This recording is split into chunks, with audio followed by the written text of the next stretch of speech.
the caves I've ever gone in, this one just made my body vibrate. The closer I got to it, the crazier my body felt, and I was like, all right, I'm not going to go in there right now, but I'm coming back someday.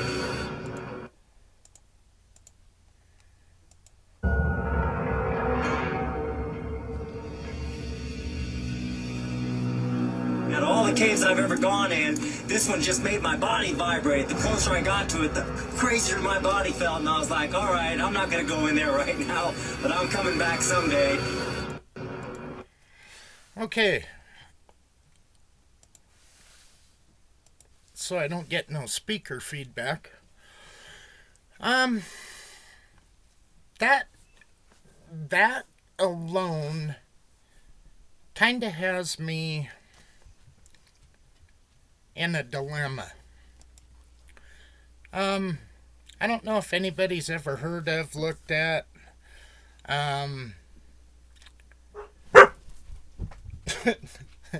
dogs are saying hi. If anybody's ever looked at or experienced energy vortexes, it's a natural occurring phenomenon that happens all over the world. People go to some places and experience different things. Energy vortexes are concentrated places of power that exist all over the world, scattered along the Earth's surface as a concentrated place of power revered by many spiritualists, often located in sacred sites. Energy vortexes offer a wave of positive energy to all who enter their sphere. Vortices. Energy vortices. Alright, I screwed that up. Oh well. I'm going to put these links in. You can check this out yourself. What is an energy vortex? If you follow an esoteric belief system, you may have already heard about energy vortexes. There are various power spots in the world where an increased amount of energy is entering the earth or emanating from it. The energy is believed to have a positive effect on the people or animals who come in close proximity to it. People standing in them report feeling of intense vibrations and improvement in physical and mental health. What do energy vortexes feel like? A tingling sensation throughout your body, a moment of clarity, a gentle shift in consciousness are all experiences you may feel in a vortex. You may also find yourself creatively inspired, giddy, or extremely relaxed. The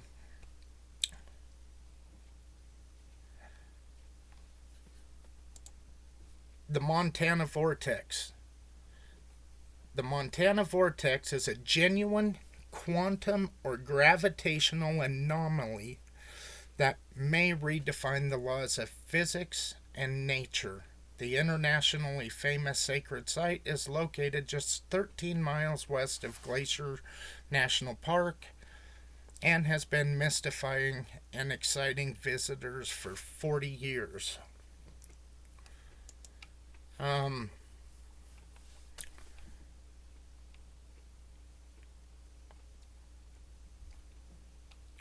Native Americans were the first to recognize this naturally occurring phenomena and still honor it today with offerings of tobacco and sweetgrass.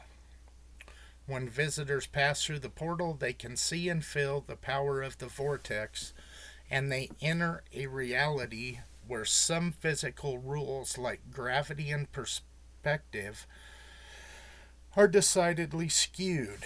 Adults and children alike will enjoy this unique experience, and many people will come back year after year to feel the power of nature. Personally, I have been to this one. Wyoming. Bighorn Medicine Wheel. I've been to it, been to Devil's Tower, been to the Grand Tetons. Now, this is Vortexes in Nevada. Area 51, the Old Washoe Club, Pyramid Lake. Since this is something that is in the area, it's also something that made me think about what Kenny had to say. I can play this again and you listen to his words.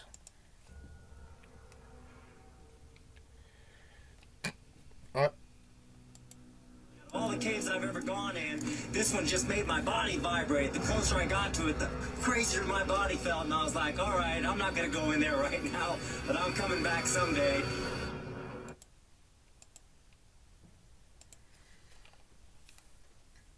All right.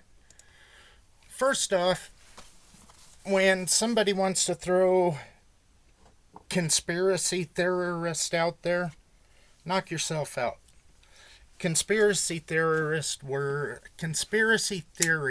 was a term coined right after John F. Kennedy was assassinated. And what it was a means to silence opposition. Oh, those crazy conspiracy theorists. Think what you want to. Don't matter.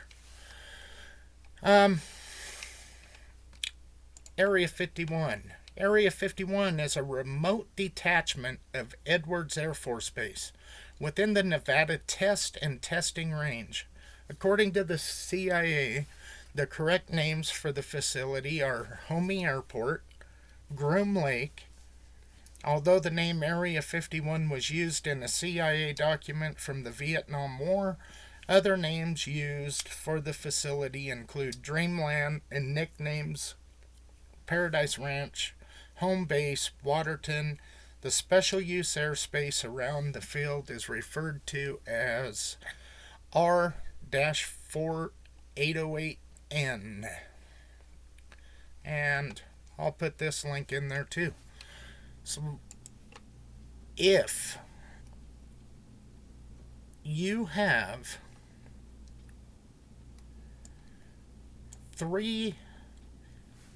Nellis Creek and Groom Lake, Area 51.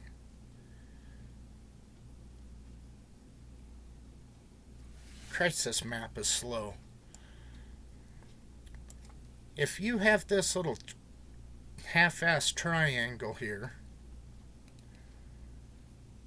and you have this sheep range right here, I'm starting to think that it's not without the realm of possibility. Kenny stumbled into an area where he quite possibly could have had those sensations.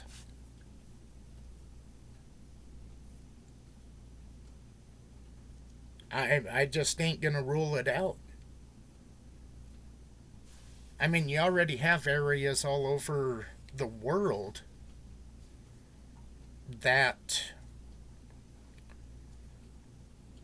fall under the bill of energy vortexes. So I don't think it's out of the realm of possibility that he actually stumbled onto something. But my biggest problem with this entire case is the family. Every single one of them. I don't care which one's trying to come out and be the good guy. I don't care who's trying to be the bad guy. I don't care. How come did you get a wall of silence right up until there was some air time where they could get their face out? You have them flip-flopping. One thinks this, one thinks that. Now they got to flip-flop because we're going on TV. Let's make this one look crazy. But my thing is, in the whole scheme of it, none of them have been forthcoming. You had the girlfriend claiming suicide within 2 weeks. She's supposed to be some kind of a head shrinker professional, yet she is making jokes. You better not Robin Williams yourself. Then she tells another guy she's connected to, don't do a Kenny. And he went missing. You got the brother stating that when they were kids, they would just get dropped off out here for however long at a time.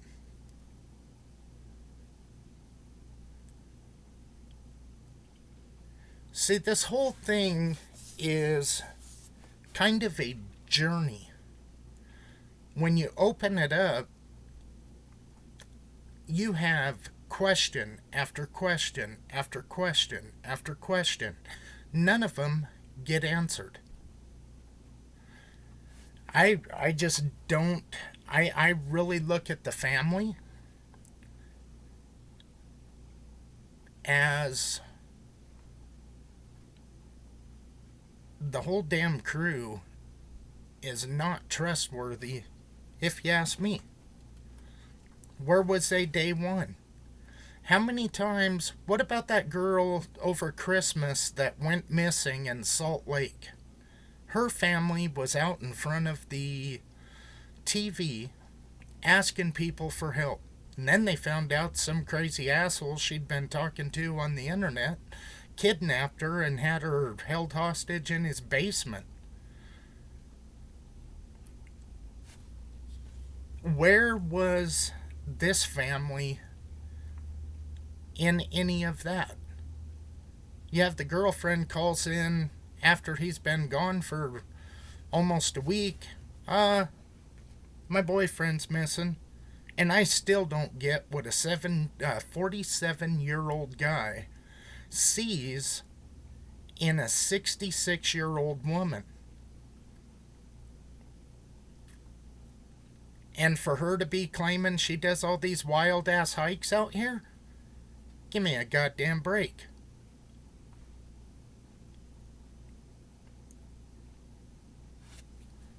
Anyhow, I don't want to venture too far away from these.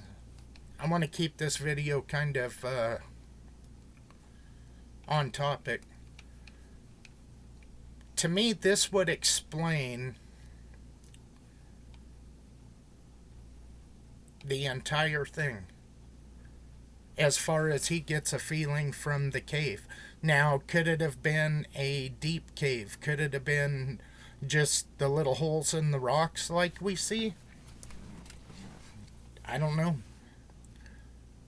But I have every intention on finding out.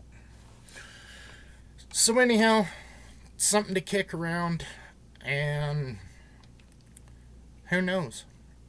Is it the final answer? No. People really don't go missing, per se. I might be wrong about that.